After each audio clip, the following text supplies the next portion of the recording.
Hi there, I'm Lanna Emmett, and I am back with Coach Elsio, and we are here on Swimming in the Ocean of Consciousness podcast. How's it going, Elsio? Great, Lanna. Great, Lanna. So good to be with you again. Thank you for joining me in Swimming in the Ocean of Consciousness. I'm so happy to be with you. I'm here. I'm ready. And that's a good thing. Yeah, that was a good thing. That was a good thing. End of the week, so we're bringing that energy back down from the uproar of the week, and weekend are for recovery and reassessing. Yeah, well, except in my case, mine is flip-flop. Oh, jumping into the heavy load. Yeah. So I'm getting off my recovery and I'm delving in head first. Well, I'm looking forward to diving in the ocean of consciousness with you. I think I've really been enjoying this Facebook series and, our energy and the way the conversation going. So I really look forward to seeing what questions you have for me this week and how we can move forward. Awesome. Well, I'm wondering, can we go back and revisit our discussion on COVID just a little bit? Because, there were a lot of things that we started to talk about last week, and then we didn't really get to, I feel like, fully hash it out and talk about it. There's so many things going on in the news right now, and people are starting to talk about recovery a whole lot. Yeah, that's and, true. there's so many, especially like where you are, you don't know exactly when things are going to reopen. And I think a whole lot of business owners, but also families having to readjust, and schools and parents. I mean, it's going to come, but we don't know when. We're like waiting for the surprise to drop, right? Very true. Yeah. No, it is. And the state of Washington right now, our governor is on that phase 2 of his reopening plan, which, like we mentioned last time, it pretty much just basically encourages continued distance relations, meetings, Zoom, and so forth. If it has to be in person or in locations, they're still using that original lockdown or the early summer when it was like 25% capacity, or no more than, in my case, it's no more than 5 people per group if you're working with someone. But that's complex in indoors, and in Northwest is also complex outdoors because we have rain and now snowstorms. So it makes it difficult in my industry, and for me, the pressure, the stress of the reopening aspect, it is layered because 2020 came unexpectedly. Oh, yeah. To everyone, I assure you. Yeah. It was an unexpected event that happened. And I think one thing that I learned was that, which was difficult, I forgave myself because I know that I was in the spirit of building this. We're coming up and we're gonna make it happen. So when COVID got knocked down, there was no contingency plan, no backup, no emergency go, because I'm a young business getting started. This is like our 3rd year in. And now we're going for our facilities and so forth. So I'm jumping all over, but we're moving into getting our own facilities versus just focusing on the services that we offer. Now we're impacted by the services that we were no longer able to do one-on-one and close proximity, and then it was a strict lockdown. On the other side of it, business also took a plan because everyone's working from home, trying to do stuff, but then there's limited to what can be done. I think I had a conversation with a gentleman the other night. A customer service guy on the phone that was calling in for some business stuff. But what I was trying to share with him was that, and I respect and I'm happy for everyone. There's those that weren't affected by COVID at all, because their life went on as normal. And then there was those that were fortunate to be able to work in an industry where they could work from home, continue to do customer service, do meetings and so forth. And then there's the rest of America. There's that Go Joe, the hardworking American entrepreneur spirit, small business owners. Those are the people that are out there that were now on lockdown and can't earn revenue. Yeah. And that wasn't just a 2-week or a 4-week, that became months. And now it's over a year. We're heading a year and a half. And we're still on this sort of shady reopening period. And I don't mean to use shady in a bad way, but what I mean is we don't know. Yeah, I know. Totally. As citizens, but also as entrepreneurs, we're being told one narrative. But to me then, as an entrepreneur, I think long term. I like looking ahead of time. So I'm looking 2022, 2023, 2024. 2021 to me is as if it's 2020, it's already behind, because now you just have to kind of walk through the motions. Right. You have to have had a plan from 2020 to enter into 2021 to how am I going to now rebuild or regroup the business, get revenue going. And again, I bring it back to some are fortunate to be able to work from home. But for Right. me, as myself, in the service industry, we just got our revenue cut off. So Yeah. you Yeah. have what you have, and you have savings, and then you have to get to. And that time, the longer time goes on, you still have to be a good person and pay your bills and pay stuff. Right. And that was the one part I find it difficult with the financial in that part of the world. It's a global pandemic, a financial crisis they're hitting people, and they're not being lenient on how they're recording your ability to pay bills on time or not pay bills on time when Right. there's no revenues. And then, there's the whole issue with stimulus checks and so forth. But I'm the kind of entrepreneur that I didn't come to live the American dream to just wait for a paycheck from a government. Right. Yeah, part of it was, okay, Yeah. I have this idea.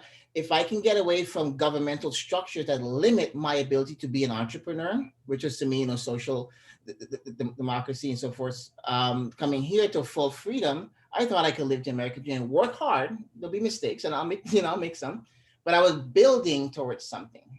So to kind of have that feeling of 2020 where I'm sitting just kind of hoping a stimulus check comes in, and then you have other employees and you have other business partners that are affected also by your business being sort of stagnant, Right. be dead, but it's stagnant because you're limited to what you can and cannot do. Right. And I was just hoping for that light at the end of the tunnel. But we don't sit around and wait for miracles. Part of that is I reflected it back to my personal life and my personal healing and that kind of stuff. Now I realized I had to do that for my business. Yeah.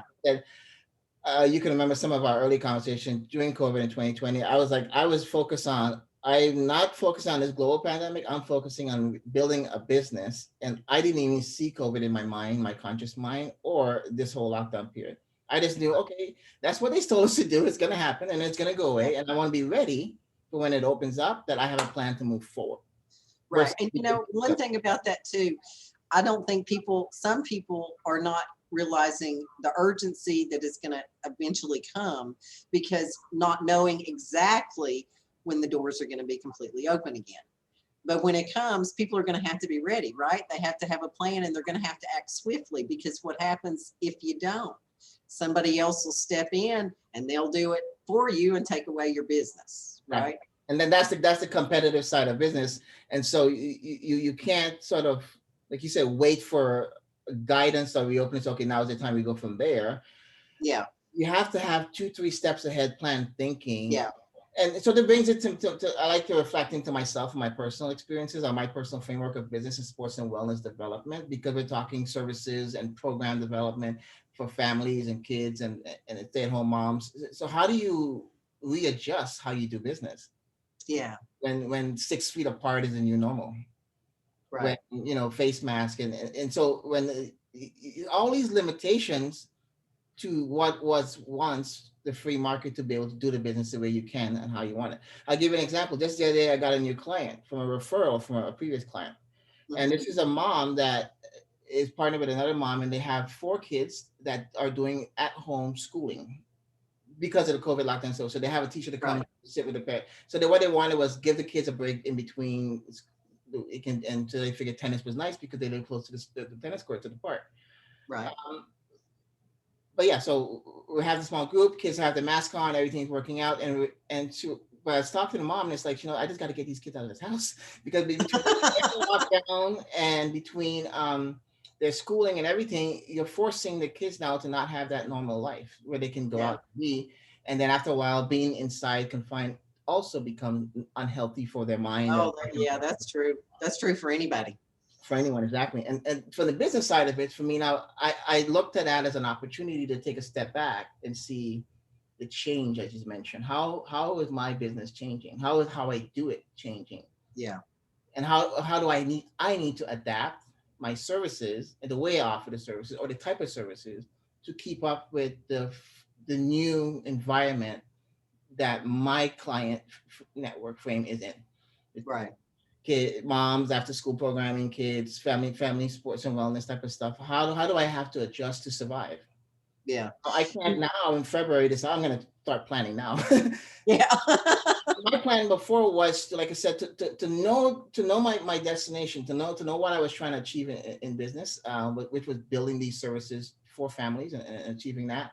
So now it's about, can I bring it in such a way that I could work within the COVID reopening limitations, Mhm. keeping the optimism that we're going to reach a point where that we're going to get, maybe not the same as normal, but the new normal, we're going to get back to Yeah. something regular, and then I want to be there, Yeah.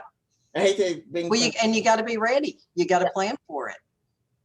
I was saying, I hate bringing in like a little bit of a folk song, but like I want to be ready, and I want to be, when that day when the marching band comes in, I want to be in that, because you have to Yeah. be ready for that day in that moment. You can't Right. sit back being the victim. You can't sit back feeling sorry for yourself.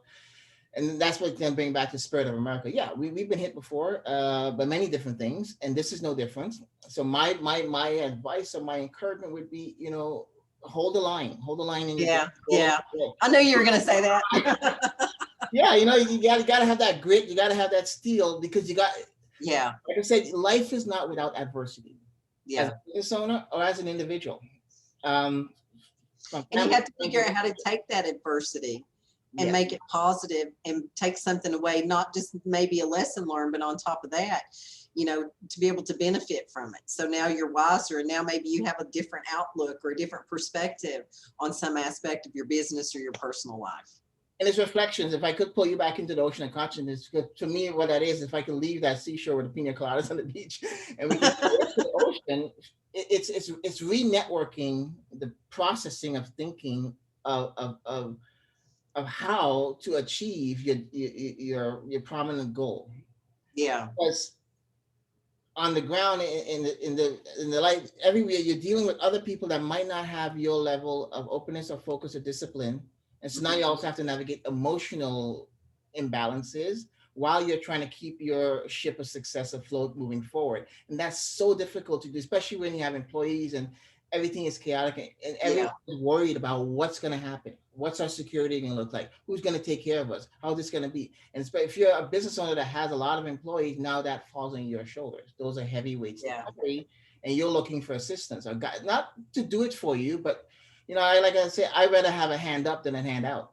Right. Oh yeah, absolutely. I don't want your pity. I'm not a victim, but if you're willing to show me the way, if you're willing to help lift me up as you're moving, say, I got this. I can see your head, and you're a little, come here. Like a little bumblebee, and thing in terms of, you always have to have that mastermind alliance that can pull you along the way. Right. You don't fall behind. When you get stagnant and you become a victim, and oh my God, COVID-19, and I've lost this. Now, I'm not saying don't acknowledge in the moment the adversity or the difficulty. I'm just saying don't stay there. Yeah, absolutely. And I think a lot of people on a personal and emotional level have been, we've been going through this for more than a year. Yeah. And I think I'm very fearful that overall the human spirit has kind of been, what is the word, hampered, or had a damper put on it, or it's, you know what I mean? It's not where it was before.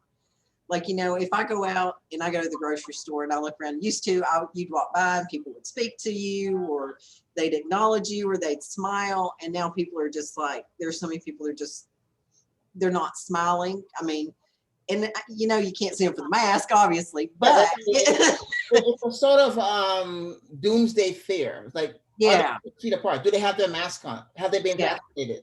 Stay your distance. Versus, hey neighbor, how are you? Good to see you. God, but we don't have that trust to be like, hey, oh, hey. Yeah. But it almost becomes like you don't trust other people, even though that's not the case. You know what I mean? As you were saying that, where my swimming ocean consciousness was flowing with it was how necessary it is for one to know self and to be healed and complete with self. Because what it reveals, Lanna, is we as a people, as a nation, have been so dependent on the framework of government to be that hold up for us, when to me the spirit of America that make America so great upon the world was the freedom and to pursue happiness and liberty, but also to have the choice to seek your source. Let's put it that way. I'm not going to put in, but so what I mean with that is too much of us have not done that work to really have Yeah. that connection with self to source. Like, how can I, why doesn't God talk to me anymore? Like, Yeah. why don't I have that with him? Because we're too much looking outward for authority, acceptance from everything and everyone else, and guidance from others who might not have our best interests at heart. Yeah. But this is again where you say, how do you create that contingency plan?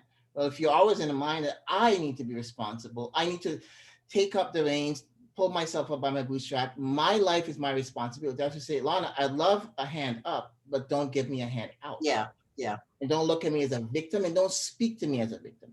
Right. Because then you're confining me to that. Yeah. I want to be like, the words you speak to me lift me, and they're like, Elsio, get off here. We're more than this. And like, gosh, Lana really said that, and like she touched, like, like, come on, Yeah. you're not the victim here. Don't feel sorry. You're not the only business suffering right now. See, Yeah. that's the framework of the mind. Oh my, I put so much into this. I've lost it so much years and so much money, and I felt that too. It's like, gosh, I could have done something different. We invested in us, would not build this business that's going to fall apart. But somewhere in that, I couldn't feel sorry, and I couldn't be upset that I lost, because I was not the only one. This is a global pandemic. Everyone is suffering. That's what I said. Yeah. It's a global pandemic. It's a national financial crisis. How do we get through this individually, and how do we get through this together as a nation, as a people? And that's why I was bringing up the factor of reassessing oneself with God or with oneself, alignment to true and source, and not looking at governments, NGOs, or anything else to do for you what the spirit of life gave you the ability to do for yourself. Well, that's your personal work. You have to do that personal work. And I think, people are so conditioned right now. They're always watching television and watching, big media. And it's like, the media, as much as I hate to say it, has a tendency to incite fear in people. And fear is a negative emotion. And one thing, if you look at like news stations, they survive on advertising. Yeah. So what generates a lot of views? If people are fearful, they're more apt to go back and watch the news over and over and over and over, because they are afraid and they're hoping to learn more, and that's what supports your advertisers. So in fact, when you go and you watch news, I mean, think about how many news stories a day you watch that are really good, positive, solid, emotion building news stories. They're very few and far between. Very few and far. Ilana, this whole COVID thing, and the way you were just describing, I can't, it'll come to me, but it slipped on my tongue. But do you remember back in the days, that fear of that radio show that they did where they scared everyone that the invasion was happening? The Orson Welles. Yes. Yeah. That's what COVID feels like, because now everyone is on a path. Oh my God. And the news are just like War of the Worlds. War of the World. Thank you. And so they're just carrying that narrative of doom and gloom. Yeah. Everyone else is like, so they're looking for when's it going to end, or where's the salvation? And that's what I said. Yeah. Looking for someone else to create that salvation, and we don't have a plan for ourselves. Yeah, they're looking for somebody to save them. Yeah. And so that's the hand out, not the hand up. Yeah. But if we're already on the movement of, we did the work internally on the personal side, now we're transferring the wisdom and knowledge gained from self-healing into the business. And now you heal your business, and you're going to grow the business, and you're going to survive so you can thrive through this difficulty with your ideas, with your dreams, with your clear, definite plan. You have to have, and I think that's what applied faith is. I could be off on it, but because you don't know, but you better hold that line. Yeah. Something to believe in. If you don't have something to believe, you got to believe it. You have to believe it, because if you don't believe it, other people are not going to buy into it. Very true. So if you want people to buy into you and buy into your business, you better darn well have a plan that you believe in, and you move on, and you have, like you say, applied faith in that plan, and you action, behind it. That's why I brought it back to, we can't just think, oh, spring 2021, summer, we need to start thinking 2022, 2023. If you don't have that vision behind, you've already lost the race. You're not in that getting together, because just the way things move, even when things start getting back together, it's moving at a pace that's national and global.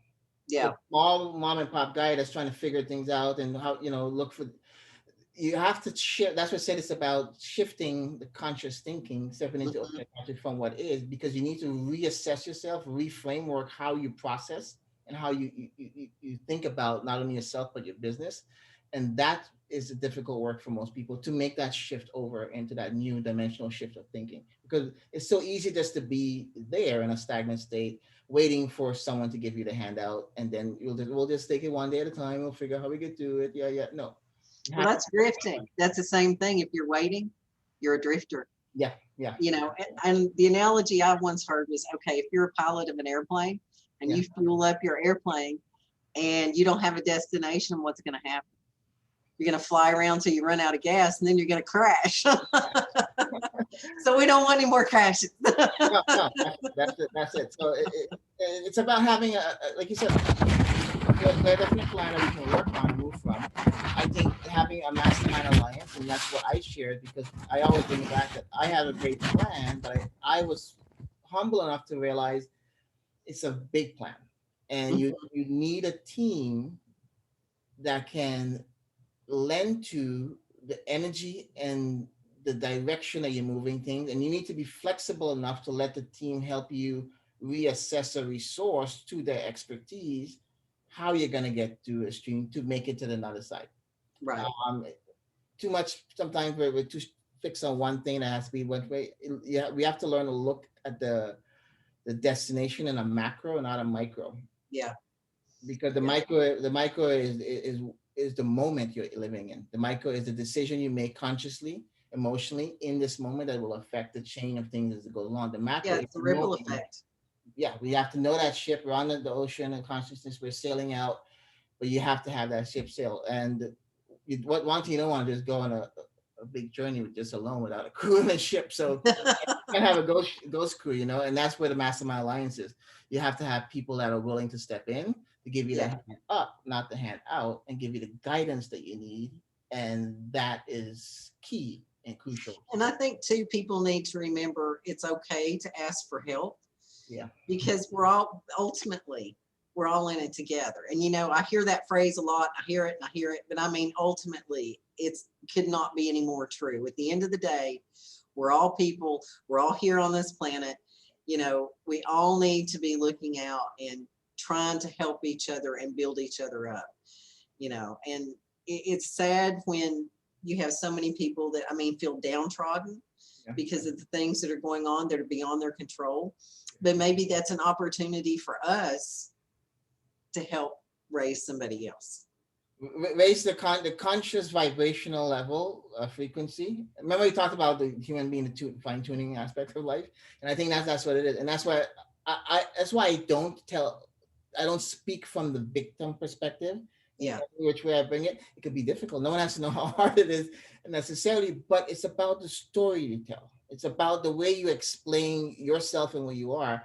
Because if you're coming always from a place of, oh, poor me, this happened, a victim, then that's always a story you want to tell because it's comfortable, it's safe, and people are, oh my God, no, really? And so you don't, sorry. But you want, if you can, to me, apply faith means, it's gonna hurt, but if you have that grit, you don't lose sight of your vision and you don't let your emotion wave in the tides. And that's where the captain is up at midnight in the storm, and and he's got the guy in the compass, and you got a hold. And that's to me what hold the line means, because when you don't have that kind of applied faith, you start to let go, and you get frantic, and you're looking for someone else to come solve it. See? But no one else is going to come solve it. Well, it's not their problem. It's your problem. Exactly. It's your business. It's your problem individually. So ultimately, they'll watch from a distance, but you've got to have that steel to hold the line when adversity hits. And now, what I always try to say is, it's always going to hit. I mean, I can't remember a time period of life where there was an adverse, difficult situation. But what I do recognize now is I never thought, Elsio 10 years ago never thought that this would be happening. He would be here. Yeah. I mean, I know capable of this, but you never know what you're capable of if you don't hold the line. Yeah. You're afraid to go through that adverse situation and experience. You'll never know really what your true potential is because you give into the moment. And I think along with that, most people underestimate themselves. Very true. You know, we think others have done this. Maybe they've done, you know, built a business, they've, you know, physically, you know, reached some height, but they don't realize how far they can actually go. And the truth of the matter is all your limitations are here. They're not out here. They're in here. And the only way to bring calm to the conscious mind is through the emotional heart. Yeah. Well, to do the work that stops the tides from becoming, you know, and you just sort of find that calm, because now then you could move from a calm place. Remember we talked about last time where you don't let other negative people with insulating. I think that was the word, was insulating yourself. Affect you and your heart. You actually can go from that point in place because you're able to face the moment with fear. There's going to be fear and doubt in everything that we do. It's when you say, okay, what's the risk? And can I take that risk? Is the risk worth the reward? And it all comes down to how bad do you want it? Seriously, it does. It comes down to how bad do you want it. Never, that always takes me back to Les Brown. So, are you hungry, young man? Yeah. He said, I don't believe you, young man. You're not ready. I said, I am ready, Lester. So you got to have a fire. You got to have a purpose. And that's, I think, the hardest thing for entrepreneurs or business people in this difficult recovery of COVID is if there's no passion of burning within what they do and what their business framework is. If it was just, it's something to make money and so forth, they're not going to put the work in to save it or to grow it. Yeah. It has to be something more than revenue, more than opportunity. We have to be emotionally vested. Something has to be connected. Yeah. A purpose behind the financial mechanical vehicle that you're creating that you're calling a business. You have to have a clear, definite purpose of why you want to do something, how you're going to share that with the world, and how is it going to make a transformation or a change. And like for me, it's about, like you said, raising the consciousness and healing the emotional heart so that everyone can be thrivers and not just survivors in this world. Because this is a new day, this is a new age, a new dimensional shift happening. So we have to approach it that we're not just going to survive this, we will thrive through this and be ready for whatever comes on the other side. COVID and his cousin. We're ready. We're working on our contingency plan, right? For our next, if we hope it doesn't happen, but everybody should always have a contingency plan because just like this, nobody expected. So as long as we have, some way to deal with the next crisis and we're not being caught blindsided. I think, it's going to be important, and we're all going through rethinking and how are we going to reestablish and reopen. So, and I think that was the biggest lesson of 2020 was some had that plan in place that is part of their natural thinking, and some didn't. And so what I realized, I was busy trying to build. I never put anything. My grandma would always say, put something aside for a rainy day. Yeah. But when you build, if anyone knows, when you're building a business and you're working it from the ground up, you put everything you have and more into it. Yeah. You're going because, like you said, no one's going to do it for you. It's yours. Yeah. In your dream. It's your dream. So the one thing that pulled away from 2020, get to a self-sustainable place with the business by adjusting and adapting your model. Mm-hmm. And then as you're growing and thriving, now you have to make sure from the beginning of 2021 onwards, put a contingency plan in place just in case, because you never know. But this way, you can get through 24 to 48 months of hardship or difficulties. Not only you, but your business. And especially if you have a whole staff of employees that depend on you, it's your responsibility to have a contingency plan, not just for your person, your family, your business, but also your employees. And that's really a way of giving back to others. Exactly. Yeah. Because you're trying to help them and help yourself. So taking care of one another. Yep. Gotta be like State Farm. Very good. All right. Well, I guess we should wrap it up here today. And we will come back next time. Right? Sounds good. And we will continue our discussion on swimming in the ocean of consciousness. It's such a great day to swim in the ocean of consciousness. Thank you so much. Thank you. Bye.